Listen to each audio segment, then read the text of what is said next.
I also had a broader interest.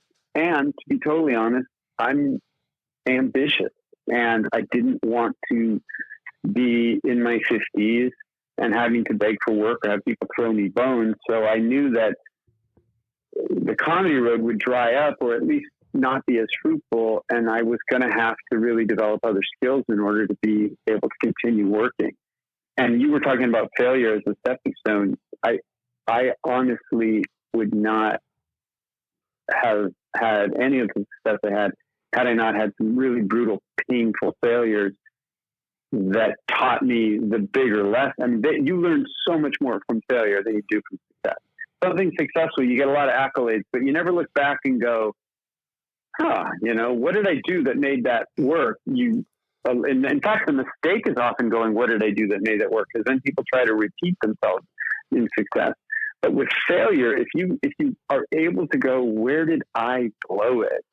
And if you're able to pull yourself up and keep going, which by the way is a lot harder than it might seem, or, it's really hard to do. If you're able to truly learn from your mistakes and then keep going, those failures actually make you grow so much more. In fact, I can look at every success I have and point very clearly to a failure that I wouldn't have had the success without. Either I changed the direction, or I made a relationship, or I learned a big lesson, or whatever it is. So back to your question about comedy and drama, it's a sliding scale to me.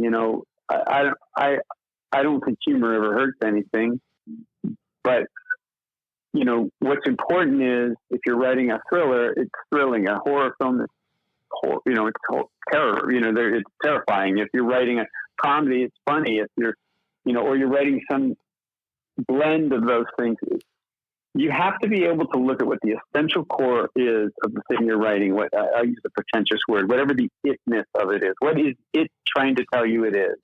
What is the best evocation of this idea? And then